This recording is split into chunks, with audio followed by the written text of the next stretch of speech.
வீரன் அத்தியாயம் 77. இது போன்ற கதைகளை தொடர்ந்து கேட்க இப்போது குமார் ஸ்டோரி சேனலை சப்ஸ்கிரைப் செய்து கொள்ளுங்கள். மறக்காமல் லைக் பண்ணுங்க, ஷேர் பண்ணுங்க. ஆதித்யாவுக்கு வேறு வழி தெரியவில்லை. அந்த மர்மமான பெண் கூறியதை கேட்டு அவளை பின்பற்றினான். அந்த பெண் அமர்ந்திருந்த பல்லக்கை தூக்கிக் கொண்டு அந்த விசித்திரமான குள்ள மனித அரக்கர்கள் நடந்து சென்றனர்.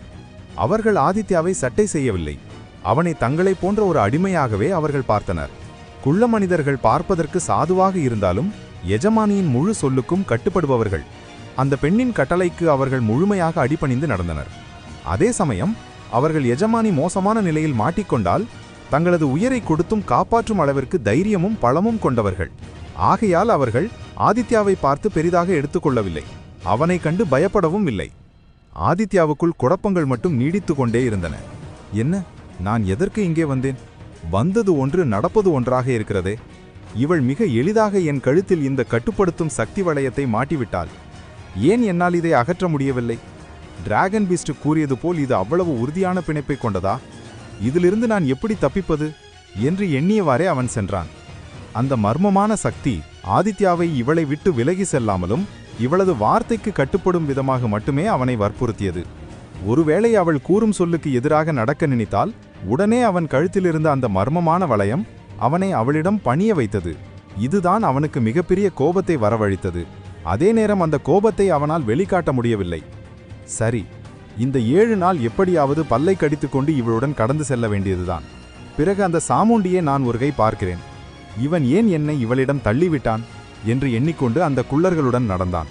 இவன் மட்டும் அல்லாமல் இவனைப் போன்ற சில அரக்க உயிரினங்களும் அங்கு சென்று கொண்டிருந்த அனைவருக்கும் பாதுகாப்பாக வழிநடத்தி சென்றனர். அப்போது அங்கு சென்று கொண்டிருந்த ஒரு ஓணான் அரக்கனின் அருகில் சென்று, ஏய் உன்னத்தான், இங்க பாரு என்று அதை கூப்பிட்டான். அது தன் நாக்கை வெளியில் நீட்டி நீட்டி இவனை பார்த்தபடியே நடந்தது. நாம் இப்போது எங்கு போகிறோம்? ஏதேனும் உனக்கு தெரியுமா? தெரிந்தால் கூறு என்று கேட்டான். ஆனால் அதற்கு அந்த ஓணான் அரக்கன் எந்த ஒரு பதிலும் கூறாமல் தலையை திருப்பிக் கொண்டு நடந்து சென்றது. அங்கு செல்லும் ஒவ்வொரு இடத்திலும் ஆதித்யா பொறுமையாக சென்று எங்கு செல்கிறோம், என்ன நடக்கிறது என்று தெரிந்து கொள்ள முயன்றான்.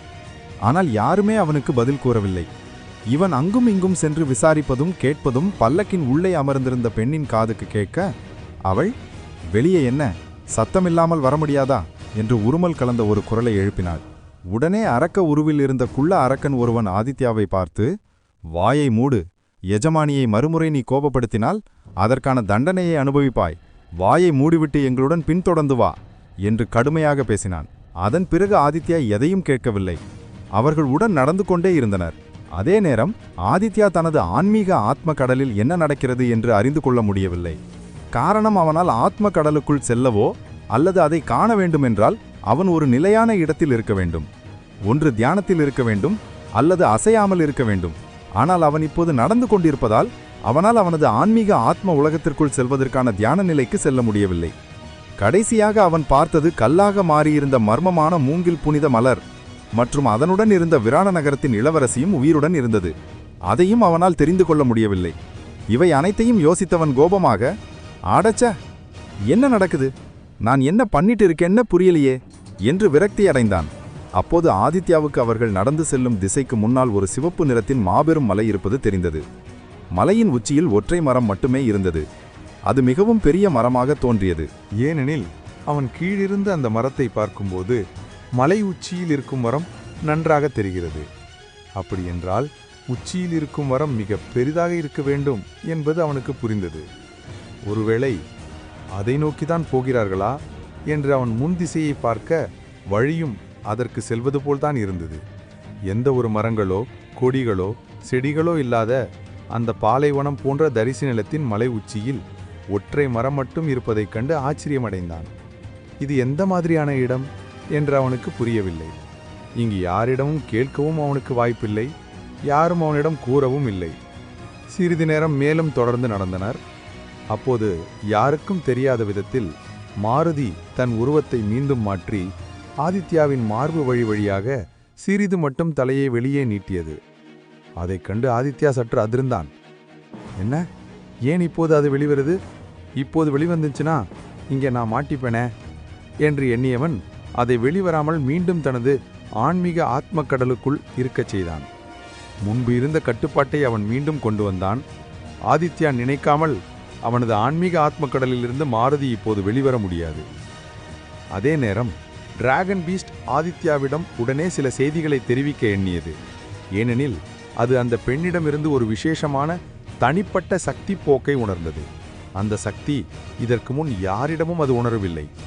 அந்த பெண் டிராகன் பீஸ்டை தொட்டபொழுது டிராகன் பீஸ்ட் அந்த பெண்ணின் உடல் சக்தியை உணராமல் அவளது ஆன்மீக ஆத்ம சக்தியை உணர்ந்தது. எப்படி மாருதி போலவே இதுவும் ஒரு ஆன்மீக ஆத்ம உருவமாக இருக்கிறது? அப்படி என்றால் இது ஒரு ஆன்மாவா? இதன் உடல் இன்னும் அழிக்கப்படாமல் இருக்கிறதா அல்லது அழிந்துவிட்டதா? உடலில் இருக்கும் சக்தி நிலையை அதிகப்படுத்தினால் மட்டுமே ஆன்மீக ஆத்ம உடலை பெற முடியும், அல்லது ஆன்மீக ஆத்ம உலகத்தை அடைய முடியும். அப்படி இருக்கையில் ஆதித்யாவை தவிர இன்னொரு உயிரினத்திற்கு அது இருக்கிறது, அதுவும் ஒரு குழந்தை. இப்போது அது பெண். இது எப்படி சாத்தியம்?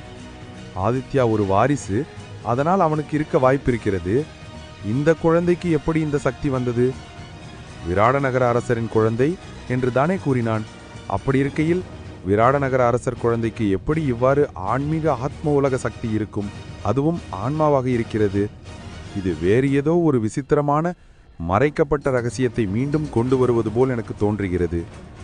ஏனெனில் இந்த குமரி கண்ட உலகம் சாபம் பெற்ற பிறகு இதுவரையில் எந்த ஒரு சாதாரண மற்றும் சக்தி வாய்ந்த நபருக்கும் ஆன்மீக ஆத்ம உலகம் என்று ஒன்று இல்லவே இல்லை என்பது அனைவரும் அறிந்தது. ஆதித்யா இதில் விதிவிலக்காக வாரிசு சக்தியை பெற்று தக்ஷகன் மற்றும் விஸ்வகர்மாவின் ஆசியினால் அவனது சக்தியையும் ஆன்மீக உலகத்தையும் வளர்த்து இந்த உலகத்தில் இருக்கும் ஒரே ஒரு ஆன்மீக ஆத்ம உலகம் படைத்தவர் என்பது தெரியும். அப்படி இருக்கையில் சிறு குழந்தையாக இருந்த அந்த பெண் அவ்வாறு மாறியதுதான் எனக்கு மர்மமாக இருக்கிறது. இந்த செய்தியை உடனே ஆதித்யாவிடம் தெரியப்படுத்ததான் அதுவும் எண்ணியது. ஆனால் வெளியில் இருக்கும் சூழ்நிலையால் ஆதித்யா டிராகன் பீஸ்ட் வெளிவர அனுமதிக்கவில்லை. அதனால் வெளிவர முடியாத சூழ்நிலையில் மாருதியை அது தூது அனுப்புவது போல் வெளியில் அனுப்பியது.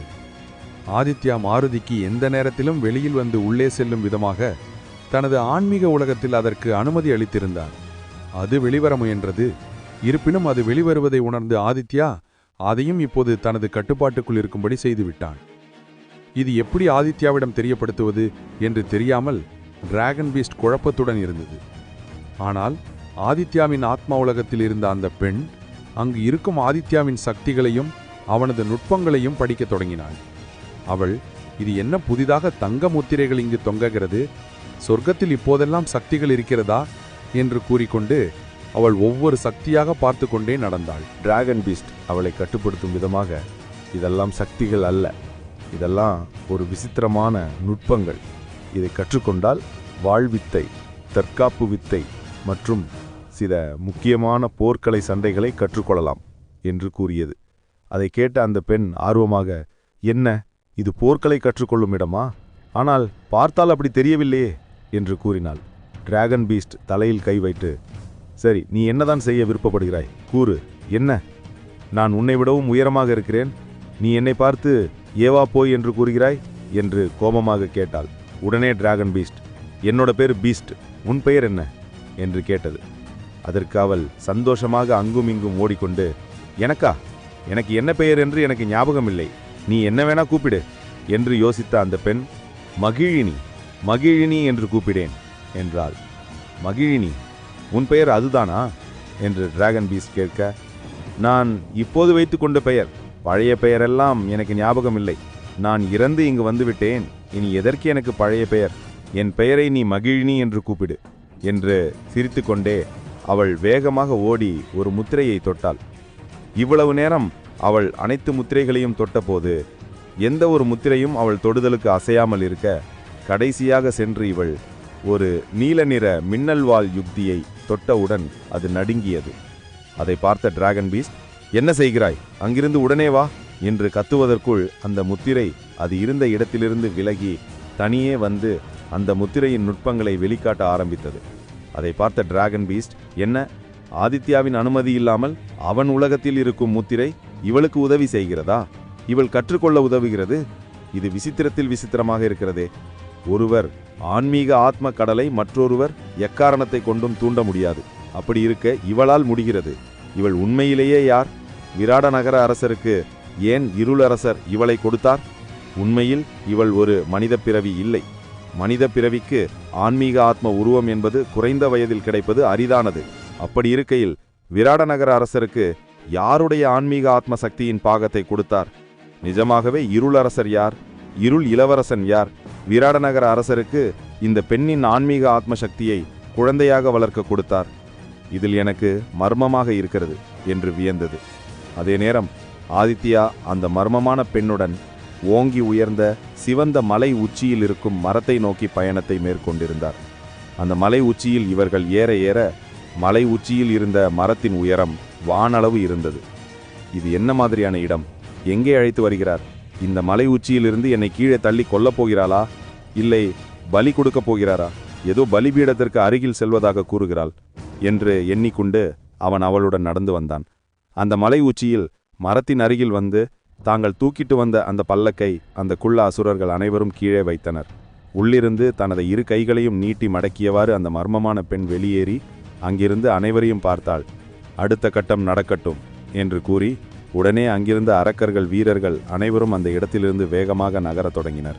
அனைவருமே மலையிலிருந்து இறங்கி மலையில் பாதியில் இருந்த ஒரு இடத்திற்கு குடிபெயர்ந்திருந்தனர்.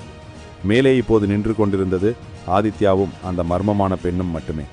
ஆதித்யா அவளை பார்த்து கொண்டே, நான் இங்கே இருக்க வேண்டுமா, கீழே செல்ல வேண்டுமா என்று கேட்டான். நான் உன்னை போக சொல்லினேனா? இல்லையே, அப்புறம் ஏன் நீ போக வேண்டும் என்று கேட்கிறாய்? நீ என்னுடன் வா என்று ஆதித்யாவிடம் கூறினாள். அவள் திரும்பி மரத்தின் பின்புறம் கை காட்டி அங்குதான் என்று கூறினாள். அதை கேட்ட ஆதித்யாவுக்கு தூக்கி வாரி போட்டது. மலை உச்சியிலிருந்து நிஜமாக என்னை அவள் தள்ளதான் அழைத்து வந்திருக்கிறாள். நரபலி கொடுக்கவா? எதற்காக? இங்கிருந்து தப்பிக்க வேண்டுமே என்று அவன் யோசித்தான். அவன் யோசித்தாலும் அவனால் அங்கிருந்து நகர முடியவில்லை. ஏனெனில் அவன் கழுத்தில் இருக்கும் அந்த மாயமான மர்ம வளைய சக்தி அவனை செயல்படுவதை எதிர்த்தது. அவள் கூறியது போலவே அவன் உடனே செய்ய தூண்டியது. வேறு வழியில்லாமல் பயத்துடன் அவளை பின்தொடர்ந்தான். இந்த வழியா? எங்கே என்னை அழைச்சிக்கிட்டு போறீங்க? நான் வரல, என்னை விட்டுடுங்க. நீங்க யாருங்க? ஆதித்யா எவ்வளவுதான் சக்திசாலியாக இருந்தாலும் இப்போது அவன் கழுத்தில் இருக்கும் அந்த சிறிய வளைய சக்தி அவனது ஒட்டுமொத்த சக்தியையும் கட்டுப்படுத்தியது. இது ஆதித்யாவை பெரிதும் பயமுறுத்தியது. இப்போது தனக்கென அவனால் அவனது சக்தியை பயன்படுத்த முடியவில்லை.